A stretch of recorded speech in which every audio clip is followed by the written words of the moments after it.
Under the relentless downpour that had been raging for 3 straight hours on Highway 17, the winding mountain road in northwestern Oregon turned into a shimmering ribbon of headlights and deadly curves.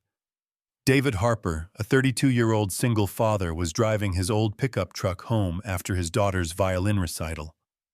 The familiar route through the ancient pine forest now felt alien, demanding his full attention. His 8-year-old daughter Olivia was fast asleep in the back seat, her face serene despite the storm roaring outside. The recital had been flawless, and David felt the familiar bittersweet ache of watching his daughter achieve something her mother would never witness. 3 years earlier, his wife Emily had passed away from lung cancer when Olivia was just 5. David had been juggling single parenthood and keeping his small solar panel installation company afloat ever since. It was late, nearly 10 p.m., when David saw the brake lights ahead flash once before the vehicle swerved wildly, veering off the road and tumbling down the embankment in a horrifying crash of metal and sparks. Without hesitation, David pulled over, grabbed his emergency flashlight from the glove compartment. "Stay in the truck, sweetheart," he told Olivia, who had woken from the noise. "I'll be right back." The scene down the slope was both worse and luckier than he'd feared.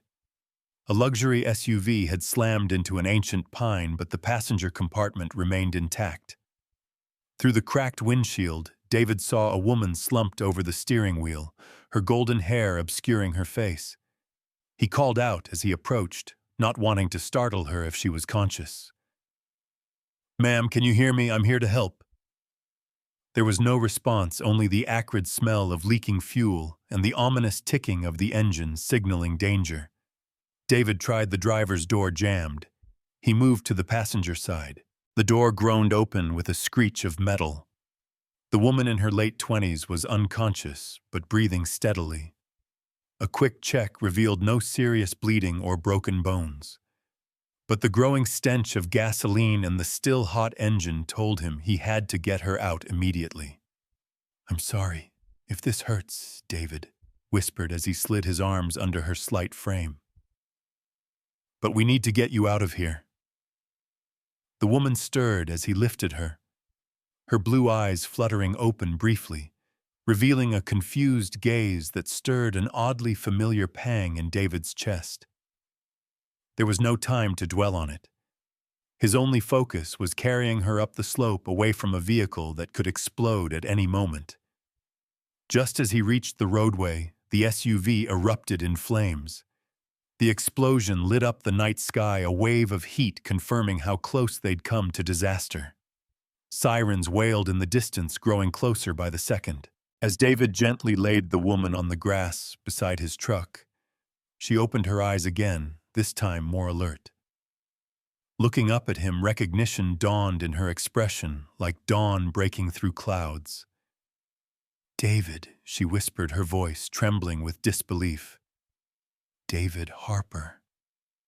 It was then, with the firelight dancing across her features and her golden hair splayed against the green grass, that David truly saw her face. His breath caught in a rush of memory and impossible recognition. "Rebecca," he breathed. "Rebecca Lawson." Even as he said the name, David could hardly believe it was real.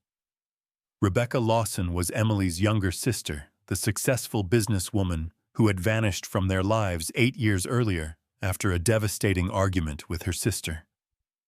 The fight had been about family loyalty, Rebecca's ambitious career, and choices that had driven an unhealed wedge between the sisters. Rebecca had left for Seattle that night, and never returned, not even for Emily's funeral. David had tried to contact her when Emily died, desperate to honor his wife's dying wish for reconciliation, but Rebecca had changed all her contact information and disappeared entirely. "I can't believe it's you," Rebecca said, struggling to sit up. Despite David's gentle insistence she stay still until the paramedics arrived. "After all these years, you saved my life." The ambulance arrived within minutes, followed by fire trucks and police cars that turned the quiet country road into a scene of organized chaos. As the paramedics checked Rebecca, she insisted on speaking with David, her hand gripping his arm with surprising strength. "David, I need you to know. I've thought about Emily every day since she died. I tried to come to the funeral, but I was afraid. Afraid that showing up after staying away so long would only make things worse." David felt the tears he'd held back for 3 years finally spill over. "Rebecca, she forgave you long before she passed. In her final months, Emily used every ounce of strength to find you wanting to make things right." The paramedics determined Rebecca had a mild concussion and some bruising, a miracle given the crash's severity.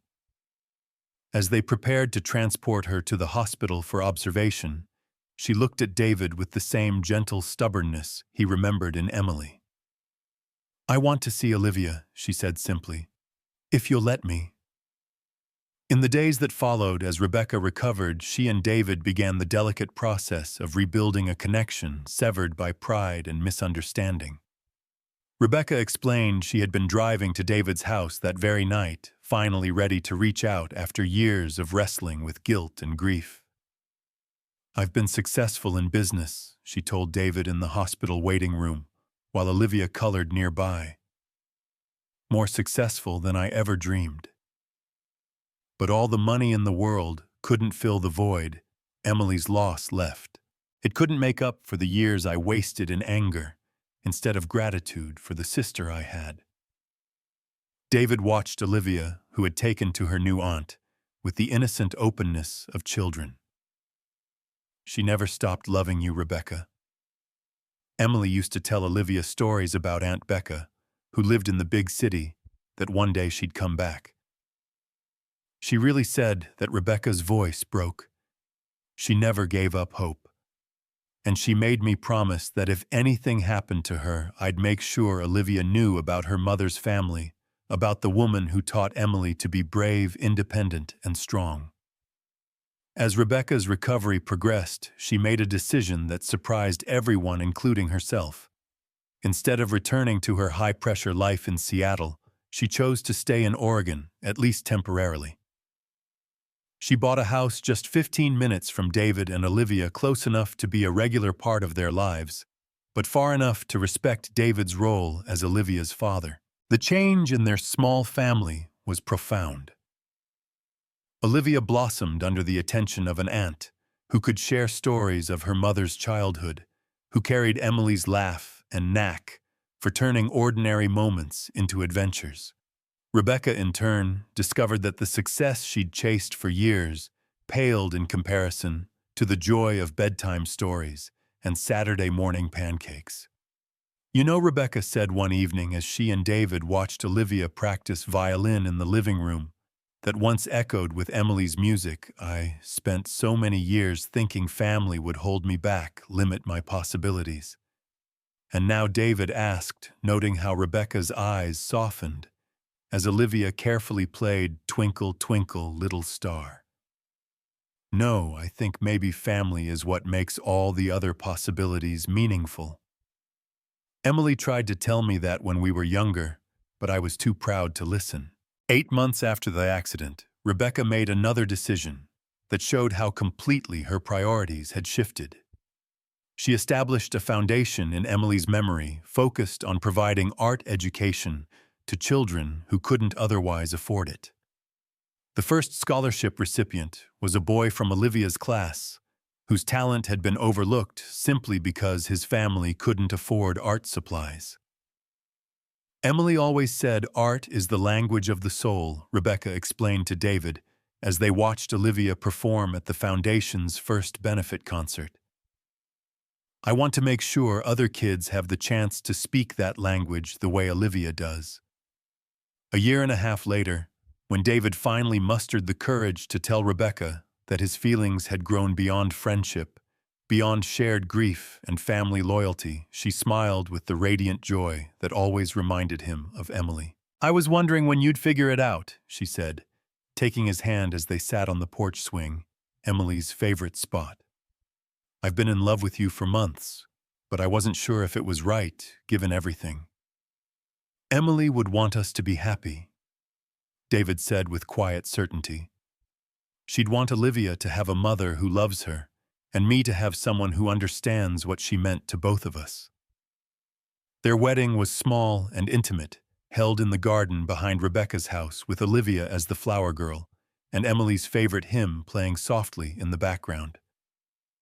During the ceremony, they lit a candle in Emily's memory, acknowledging that their love hadn't diminished her place in their hearts, but had made space for new joy alongside cherished memories. Years later, when people asked about the night that changed everything, Rebecca would always say the same thing. Sometimes the worst moments in our lives are the beginning of something beautiful we could never have imagined. And David, holding the hand of the woman who had become both sister and wife, mother and partner, would add quietly, Emily always said, "Love doesn't die when someone leaves us.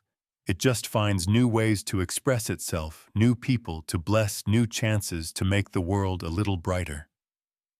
The foundation they built together became one of the most successful art education charities in the Northwest. A living testament that tragedy can be transformed into hope when love refuses to let loss have the final word.